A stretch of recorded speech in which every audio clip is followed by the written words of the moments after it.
ಗಂಡು ಹೆಣ್ಣಿನ ಸಂಬಂಧ ಸುಂದರವಾಗಿರೋ ಹೆಣ್ಣಿನ ಮೇಲೆ ನಿಂತಿರುತ್ತಂತೆ. ಒಂದನೆಯದಾಗಿ, ಮದುವೆಯಾಗುವಾಗ ಸಣ್ಣ ಪ್ರಾಯದ ಹೆಣ್ಣು ಗಂಡಿನ ರೂಪವನ್ನು ನೋಡುತ್ತಾಳೆ. ಆಕೆಯ ಹೆತ್ತವರು ಗಂಡು ಶ್ರೀಮಂತನೇ, ಉದ್ಯೋಗಿಯೇ ಎಂಬುದನ್ನು ನೋಡುತ್ತಾರೆ. ಗಂಡು ಹೆಣ್ಣಿನ ಸೌಂದರ್ಯ ಹಾಗೂ ಫಲವಂತಿಕೆಯನ್ನು ಗಮನಿಸುತ್ತಾನೆ. ತನಗೆ ಆಕೆ ಎಲ್ಲ ಬಗೆಯ ಸುಖ ಕೊಡಬಲ್ಲಳೆ ಎಂಬುದನ್ನು ಮೊದಲಾಗಿ ಗಮನಿಸುತ್ತಾನೆ. 2, ತಮ್ಮ ಜೀವನದಲ್ಲಿ ಏನೇ ಕಷ್ಟ ನಷ್ಟಗಳು ಸಂಭವಿಸಲಿ ಯಾವುದೇ ಸಮಯದಲ್ಲಿ ತಾಳ್ಮೆಯಿಂದಿರುವ ಮಹಿಳೆಯರು ಜೀವನದಲ್ಲಿ ಎಂದಿಗೂ ಸೋಲುವುದಿಲ್ಲ.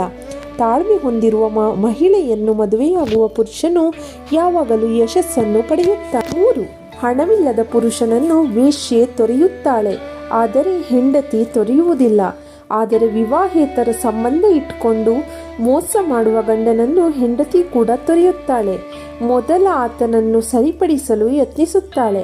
ಆಗ ಗಂಡು ಎಚ್ಚೆತ್ತುಕೊಂಡು ಸರಿಯಾಗಬೇಕು, ಇಲ್ಲದಿದ್ದರೆ ಆತನ ಸರ್ವನಾಶ ಖಚಿತ. 4, ಚಿನ್ನದ ಅಸಲೀತನವನ್ನು ಪರೀಕ್ಷಿಸಲು ಅದನ್ನು ಬೆಂಕಿಯಲ್ಲಿ ಹಾಕಿ ಬೇಯಿಸುತ್ತಾರೆ. ಅದೇ ರೀತಿ ಗಂಡನ್ನು ಹೆಣ್ಣು ಊರಿಗೆ ಹಾಕಿ ಪರೀಕ್ಷಿಸುತ್ತಾಳೆ. ಅಂದರೆ ಅವನು ತನ್ನನ್ನು ಸಾಕಬಲ್ಲನೆ, ಉದ್ಯೋಗ ಮಾಡಬಲ್ಲನೆ, ತನ್ನಲ್ಲಿ ಗರ್ಭ ನಿಲ್ಲಿಸಿ ಮಗು ಕೊಡಬಲ್ಲನೆ ಎಂಬುದೆಲ್ಲವ ಹಲವು ರೀತಿಯಲ್ಲಿ ಪರೀಕ್ಷಿಸು. 5, ಸುಂದರವಾದ ಮುಖ ಹೊಂದಿರುವ ಸ್ತ್ರೀ ಕೇವಲ ಒಂದು ರಾತ್ರಿ ಮಾತ್ರ ಸುಖ ಕೊಡಬಲ್ಲಳು. ಆದರೆ ಮನಸ್ಸಿನಿಂದ ಸುಂದರವಾಗಿರುವ ಸ್ತ್ರೀ ಜೀವನ ಪೂರ್ತಿ ಸುಖ ಕೊಡುತ್ತಾಳೆ. ಮನಸ್ಸಿನಲ್ಲಿ ಸುಂದರವಾಗಿರುವವಳನ್ನು ಮಡದಿಯಾಗಿ ಪಡೆಯುವುದು ಒಳ್ಳೆಯ. 6, ಯಾರದ್ದೇ ಜೀವನದಲ್ಲಿ ಧರ್ಮವನ್ನು ಆಚರಿಸುವ ಸ್ವಭಾವದ ಮಹಿಳೆ ಇದ್ದರೆ ಅವನ ಭವಿಷ್ಯವು ಬದಲಾಗುತ್ತದೆ. ಸನಾತನ ಧರ್ಮವನ್ನು ಅನುಸರಿಸುವ ಮಹಿಳೆಯರು ಪ್ರತಿದಿನ ಪೂಜೆ ಮಾಡುತ್ತಾರೆ. ಮಹಿಳೆಯರು ನಿತ್ಯ ಪೂಜೆ ಮಾಡುವ ಮನೆಗಳಲ್ಲಿ ದೇವರು ನೆಲೆಸಿರುತ್ತಾನೆ ಎನ್ನುವ ನಂಬಿಕೆ ಇದೆ.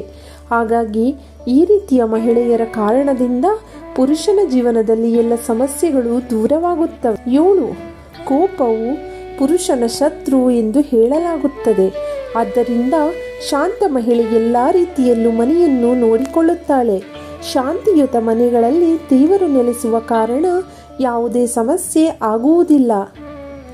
8, ಆಚಾರ್ಯ ಚಾಣಕ್ಯರ ಪ್ರಕಾರ ಮನೆಯ ಹಿರಿಯರನ್ನು ಗೌರವಿಸುವ ಮತ್ತು ಕಿರಿಯರನ್ನು ಪ್ರೀತಿಸುವ ಮಹಿಳೆಯನ್ನು ಮದುವೆಯಾಗುವುದು ಅದೃಷ್ಟ. ಈ ರೀತಿಯ ಮಹಿಳೆ ಮನೆಯಲ್ಲಿ ಸಂತೋಷವನ್ನು ತರುತ್ತಾಳೆ. ಈ ಗುಣಲಕ್ಷಣ ಹೊಂದಿರುವ ಮಹಿಳೆ ಯಾವುದೇ ಸಮಸ್ಯೆಯನ್ನು ಪರಿಹರಿಸುವ ಶಕ್ತಿ ಹೊಂದಿರುತ್ತಾಳೆ. ನನ್ನ ಈ ವಿಡಿಯೋ ಇಷ್ಟವಾದಲ್ಲಿ ನನ್ನ ಚಾನಲನ್ನು ಸಬ್ಸ್ಕ್ರೈಬ್ ಮಾಡಿ ಹಾಗೂ ನನ್ನ ಮುಂದಿನ ವಿಡಿಯೋ ನೋಟಿಫಿಕೇಷನ್ಗೋಸ್ಕರ ಪಕ್ಕದಲ್ಲಿರೋ ಬೆಲ್ಲೈಕನ್ ಪ್ರೆಸ್ ಮಾಡಿ, ಕಾಮೆಂಟ್ ಮಾಡಿ, ಶೇರ್ ಮಾಡಿ ಹಾಗೂ ಲೈಕ್ ಮಾಡಿ. Thank you for watching friends.